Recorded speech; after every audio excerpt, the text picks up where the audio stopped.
In this video, I'm going to teach you exactly how to prime your metabolism with carbohydrates. And so we're going to be using a case study from one of my clients, Nate, but I'm going to explain a lot in detail about metabolic adaptation, what is metabolic priming, protein, carbs, and fats, carbohydrate metabolism, and then some actual takeaways that you can start applying today to start losing body fat and getting to that six-pack physique. So my name's Adam Bono. I'm an online fat loss professional, and I specialize in metabolic priming, which is a process of metabolism manipulation just through correct scientific factors. And I want to actually explain today in very good depth how it's done, how it's possible, and then how you can do it yourself. So make sure to stick around for the entire video because I'm just going to drop all the sauce. And so we've worked with over 200 men in 7 different countries in just the last 6 months alone, getting them to elite level physiques using this exact mechanism. And it's not only proven to be the most sustainable, but almost the most beneficial way to get to a six-pack lean physique. And we utilize carbohydrates, right? And so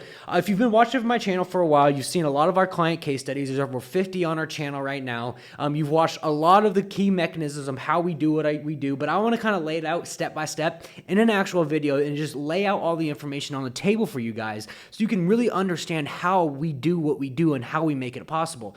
So getting right into the video, I want you guys to first of all understand metabolic adaptation. So metabolic adaptation is also known as diet fatigue or adaptive thermogenesis. And what it basically is when you start to eat a certain amount of calories over time, your body starts to adhere and adjust to that certain calorie amount.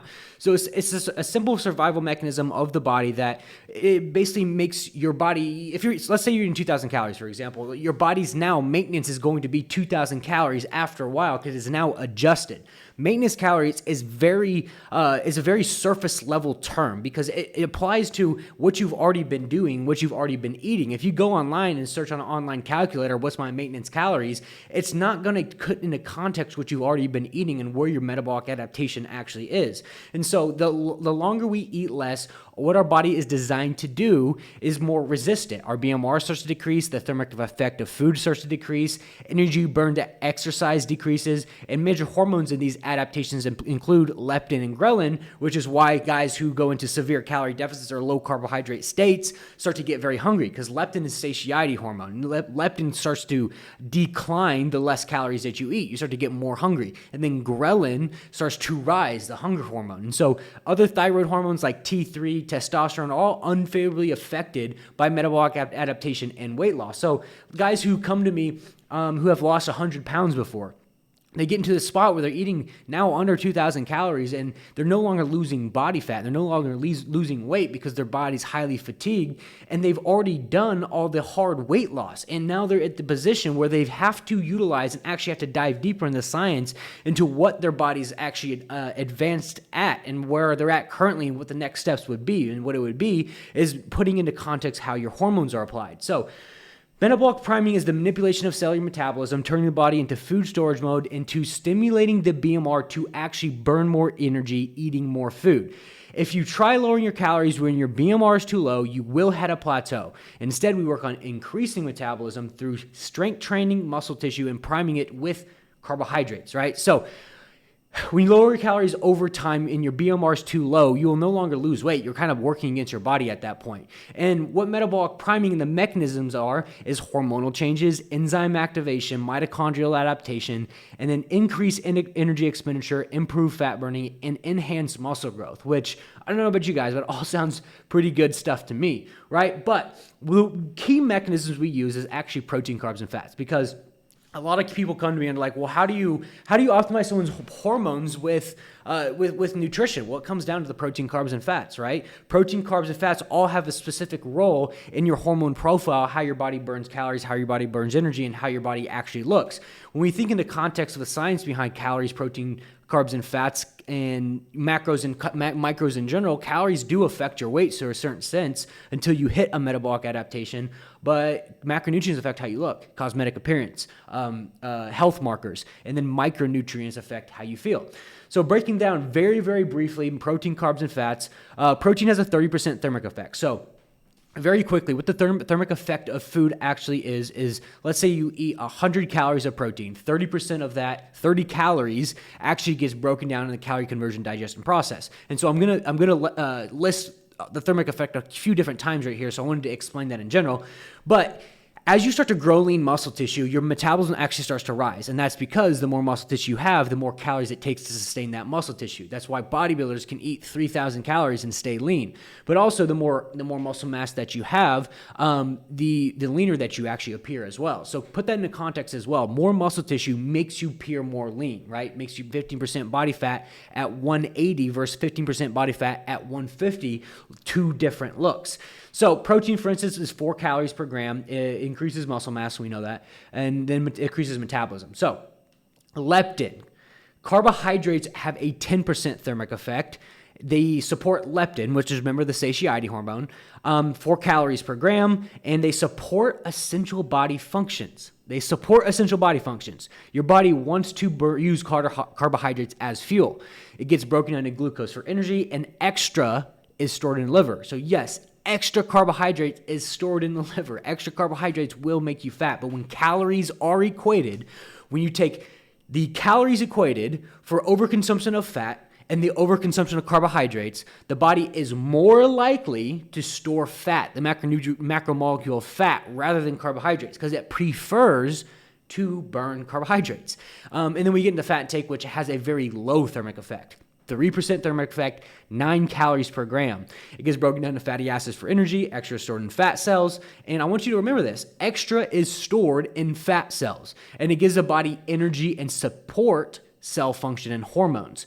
So keep this in effect, because I think that in particular, like, everybody knows about protein, how much protein you should be eating, but nobody on the internet talks about how much carbohydrates and fats you should be eating. And if you're trying to go to 6-pack lean, trying to get 6-pack shredded, like, those do matter. Like, the carbohydrates and fats do matter to the specific amount, because one, like we mentioned, fat is going to store as fat cells, and carbohydrates is going to store in the liver. So yes, you overeat on calories, carbs, and fats, you're going to gain weight. But I'm saying when calories are equated, you take 100 grams of carbohydrates and 100 grams of fat, the fat is more likely to store as body fat. You will store a significant more amount of fat rather than carbohydrates. So the key mechanism that we use, now that you know what protein, carbs, and fats is called carbohydrate metabolism, right? So carbohydrate metabolism, for instance, is a mechanism that we utilize within our clients. And so we got two terms right here. We got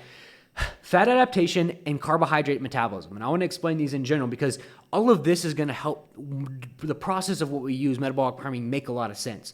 So fat adaptation is a metabolic shift, right? Fat adaptation is a state where the body becomes more efficient at using fats as fuel rather than carbohydrates. Your keto diets, your carnivore diets. Fat oxidation, body learns to break down and use fat for energy, both from dietary sources, stored body fat. Ketosis, fat adaptation can lead to increased endurance, improved energy levels, and potentially easier weight management. Why this is, and I want to put this into context as well, why this fat adaptation state is easier for weight management is because fats, for instance, digest slower and they're more satiating, right? So they make you feel more full. They have a higher calorie per gram. So obviously, achieving fat adaptation, this is where people get stuck. This is typically achieved through a low carbohydrate, high fat diet, such as the ketogenic diet, which forces the body to rely on more fat for energy. So obviously, when you're in a more fat adapted state, your body's going to burn more fat by consequence. But the ketogenic diet, and a lot of you guys who listen to my channel probably have tried keto diets. I know 95% of my clients have. But the problem with ketogenic diet is that you have to completely cut carbohydrates out. And so there's two problems that do arise with that. One is that people don't know how many carbohydrates they're even eating, so they just try to cut carbohydrates out, but they still have a minuscule amount of carbohydrates in their diet, which puts them in kind of a metabolic purgatory, to where they're not actually in a ketogenic diet and they're not actually in a fat adapted state. So they don't have any actual energy source. Other one is, cutting carbohydrates out of your diet in general. Who doesn't love carbohydrates? I think like 85% of food in today's society has carbohydrates in it. So like, unless you're somebody who wants to completely cut carbohydrates out of your diet for years and years and years to come, a ketogenic diet is kind of a waste of your time, because at some point when you add carbohydrates back, your body doesn't know how to transition into that and actually utilize it properly. So what we use, which I don't know why nobody talks about, is actual carbohydrate metabolism. So carbohydrate metabolism is primarily using carbohydrates as the main fuel source, particularly glucose, body's primary and readily available energy source. Excess glucose stores as glycogen in the liver. We know that metabolic process, the body breaks down carbohydrates into glucose, which is used by cells for energy through a process called glycolysis. Glycogen is a storage form of glucose, ready available for energy during periods of high activity. So we know all that, but basically, what carbohydrate metabolism is transitioning the body into using carbohydrates as the main primary fuel source. And all of this is going to come together when I teach you exactly how to structure all your macronutrients. But I want you to understand carbohydrate metabolism and fat adaptation and why there's two separate ways the body is adapting. So obviously from a carbohydrate metabolism state, you don't have to stay away from carbohydrates. You don't ever have to worry about that cake that you eat on your birthday or Thanksgiving or Christmas, or going out to eat with the wife and not being able to eat carbohydrates. It just does matter to how much, because obviously we know that excess carbohydrates stored in the liver, and if you eat too much carbohydrates, yes, you will get fat. But a lot of people's main problem is they don't know how much carbohydrates to even eat. So carbohydrate metabolism provides the body with energy primarily in the form of glucose, which is essential for various bodily functions and physical activity. So here a more detailed explanation of the benefits of carbohydrate metabolism. Carbohydrates are the body's primary fuel source. Glucose runs your brain, so you have better brain function. Carbohydrates and glycogen are stored in muscles, can quickly convert to energy during physical activity. Glycogen, gluconeogenesis, ATP production, insulin and blood sugar. Carbohydrate triggers the release of insulin, which helps us regulate blood sugar by facilitating glucose uptake into cells. Because insulin is a good thing, guys. Like, I know there's a big stigma out there, like, oh my God, oh my God, insulin. And it's the truth about it is you need insulin to put carbohydrates in the correct places. That's where, if you don't have enough insulin in your diet, that's where blood sugar regulation becomes a problem. Fiber benefits, type 2 diabetes, exercise, and metabolism. Exercise can improve carbohydrate metabolism by increasing insulin sensitivity and promoting glucose uptake into cells, which can be particularly beneficial for individual type 2 diabetes. So we have a lot of guys who do come to us with diabetes, and we simply put their body into a more carbohydrate metabolism state, and their health actually improves, right? Funny enough, a lot of their health markers start to improve when we actually utilize macronutrients and tracking macronutrients, but also utilizing carbohydrate metabolism. So one thing I want you to understand as a caveat very quickly before we get into key takeaways is that carbohydrate metabolism, and whenever you transition the body into any state, there is usually about a 2 to 3 week transitionary period for the body. You have to wait till the body kind of transitions and weight stabilizes, because where a lot of guys go wrong with a ketogenic diet and getting out of a ketogenic diet is they'll add carbohydrates back, they'll gain 10 pounds, they'll get scaled, they'll go back to doing what always worked for them. So you have to understand, there is a 2-week transitionary period for the body, transitioning it into carbohydrate metabolism state. Also, a very small transitionary period for the body to actually intake more carbohydrates, which I'm going to explain here in a second. But here's some tactical takeaways. Let's find your starting macronutrients. So, find your starting macronutrients is pretty simple, right? One, you find your starting calories first, right? So, write this down. 1, track your calories for 3 days straight, okay? Don't change anything. Just act like you never even heard this video. Just track your calories for 3 days straight. Take the sum of those 3 days of calories and divide them by the days that you track, which is 3. So if you eat 2,000 calories a day for 3 days and you have 6,000 calories, you now are on average eating 2,000 calories.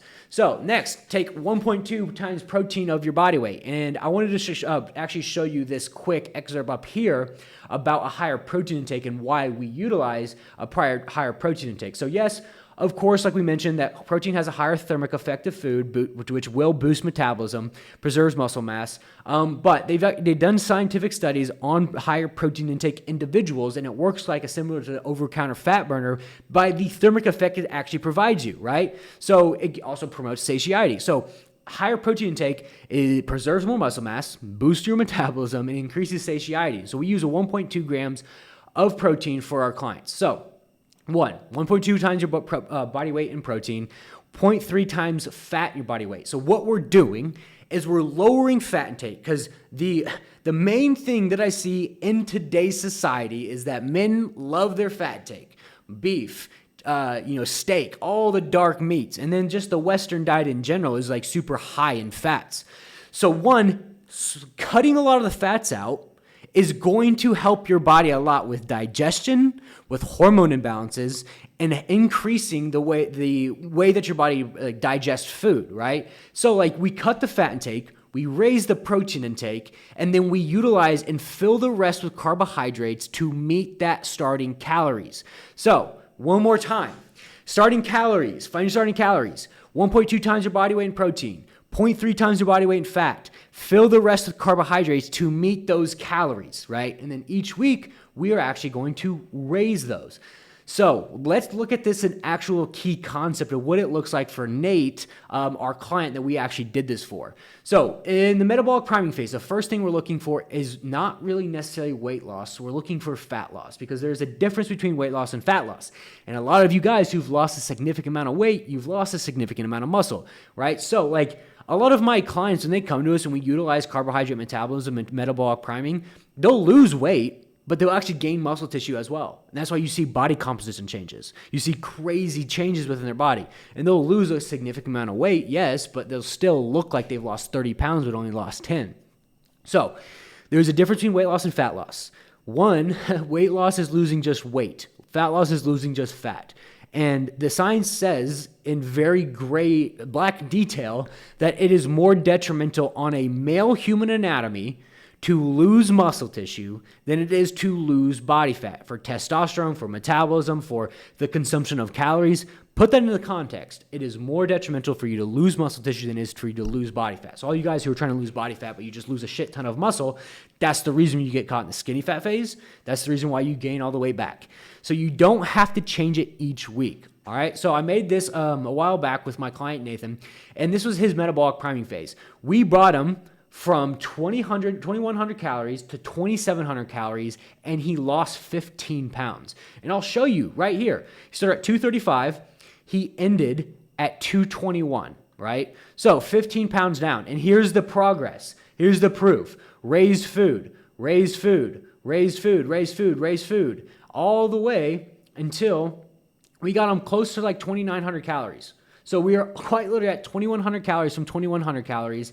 And this is the body composition change that he actually made. So this isn't the end of it. Now what do we do? Now that we have good calories under our belt and we've primed the metabolism, now what? Now we can go into your so-called structured fat loss phase where we're aiming for fat loss, 1.5 to 1.5 pounds per week. Change weekly, not daily. So what I mean by that is where I see a lot of men go wrong is they'll change their calories, change their macronutrients each day based upon emotion. They see what they weigh in at, they see what they look at in the mirror, and they're like, I got to change something. Change it weekly. You will thank me later because like your body fluctuates week to week. Your body fluctuates in weight. It just fluctuates in everything. And so like you need to start looking at things at a weekly perspective because that's what we do for our clients.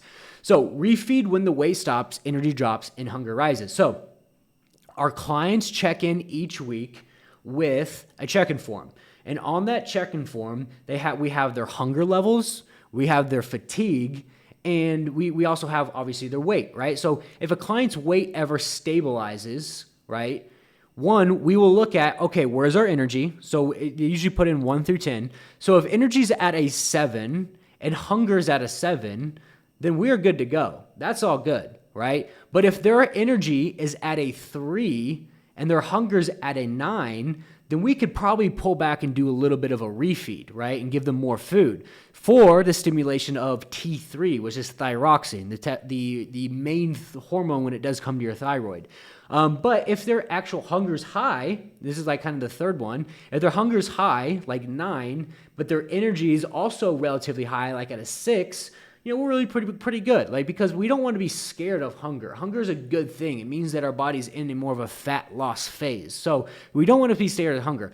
But the purpose of why I show you this and the purpose of why I explain this is because like we utilize these certain KPIs with our clients, like hunger, like fatigue, like energy levels, like muscle tissue, like strength, like and weight to make these decisions, right? So I want to actually show you what Nate looks like because he not only lost another, 14 pounds in the fat loss phase, But he got literally absolutely shredded. And keep in context that Nate is a unit. Like these are the guys that we work with. We work with managers, business owners, CEOs, executives, pilots, ER doctors, and like these are the type of guys we work with, right? And I want to show you this. This is the start and the finish. He is absolutely shredded right here. But it's because we utilize the correct approach, right? So I want to actually show you the approach of like the fat loss phase because I know that a lot of people do it wrong. So like when we started lowering his foods from 2,900 to 2,700, we started like lowering food, lowering a little bit of fat. We added a little bit of cardio. And each week as he checked in, we watched his key points in his data, right? His hunger, his energy, his fatigue. Are we maintaining strength? Where's our weight at? And we make decisions based upon that. So like you'll notice on weeks we add a little bit of steps. We do a refeed when his weight kind of stops. And then, we'll, raise more. We actually switched him over to stairs on this day because his body started to adapt to actual cardio. Because typically for our clients, we'll do like incline stairs for their cardio.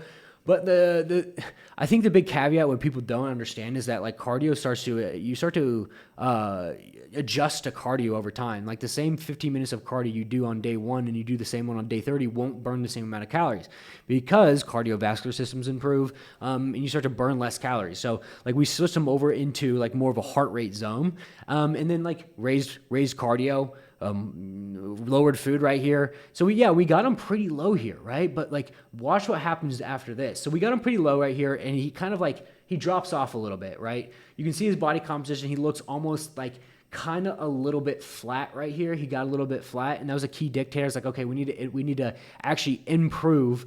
We need to improve and add a lot of carbohydrates to fill glucose back up. And you'll notice we do this a couple different times, right? Because what we do is we make adjustments based upon how they look, how they feel each week. It's not just like one direct line. I mean, on 2.5, we did 2 minutes of cardio. We lowered food. We raised cardio, and we end up getting them like on 312 pretty lean. And then we added cardio. I mean, we added food back in, and that's when on the 326 he showed up looking like this, and I was like, whoa, right? Because we added carbohydrates back. We filled them out because it's not about weight. It's about body composition. That's why I really want this channel to understand is it's not about weight. It's about body composition. And I wish that I could sit here and give you exactly what it looks like for each one of you individually on how to change this and what to change. But, it is a very individual. And that's why, our clients make such good progress because I've done this, over 500 different times with men. And like you start to understand, you start to see the concept when you start to go through it with like just key factors of their energy, fatigue, and what to change and when to add carbohydrates, when to pull back carbohydrates, when to add food, when to pull back cardio, and all these different changes that need to be made. And that's how we make predictable progress. From Nate going like this is one, we utilize his metabolic priming, we utilize carbohydrate metabolism, and then in the fat loss phase, we utilized an approach specific to him on what we need to change each week based upon what he did check in at, right? So the purpose of what we do and why we do it is like, after we do this, we can actually go back into a metabolic priming phase and do it all over again. And that's how we sustain progress, right? Because let's put this into context as well. Let's go right here. So like what this looks like is basically we get Nate's calories up to like that 2,000 calorie mark doing zero cardio, but now we improve his metabolism up here. So as we start to go back down, we start to add a little bit, lower a little bit of food, add a little bit of cardio, lower a little bit of food, add a little bit of cardio. Subsequently, this starts to decline, right? BMR starts to decline a little bit. And then as you start to get lower and lower and get more in cardio, this BMR starts to decline again. So what we'll do periodically is give refeeds, like 2-day refeeds of 2,800 calories, and then we might lower cardio a little bit. And what that does is this boosts this, right? And so we're trying to really manage this and keep this as high as possible. But like why I say that this is just a repeatable process. So let's say we get pretty low in those calories, we get pretty high in that cardio.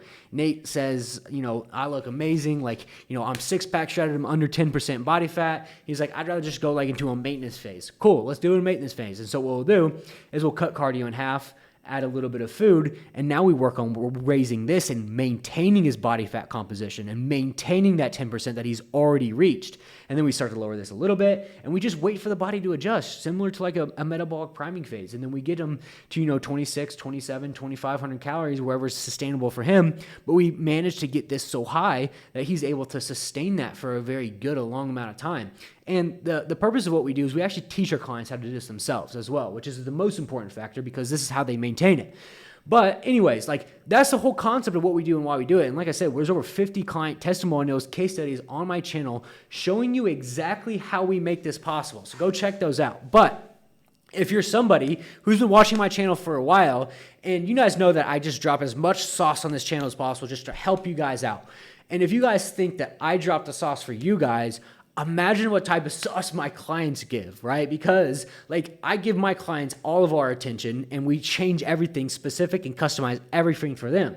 So if you're somebody who this summer wants to get into an elite level shape, wants to take their fitness for the next level and is tired of like spinning your wheels, go to the link in the description right now and sign up for a time. So we'll jump on a call and see if it's a good fit for you to work with us and our team. If it is, we'll write you a plan, we'll prime your metabolism, and we'll take all the stress off your plate. And we'll just say, hey, follow this exact plan and it's going to get you shredded, right? And we take all of that and make it just super simple to follow. So like I said, if you're somebody who has been struggling, but you're ready to take the next step to get to a dream physique and keep it for life, the description's in the link below. Sign up for a time, and I will be seeing you very soon.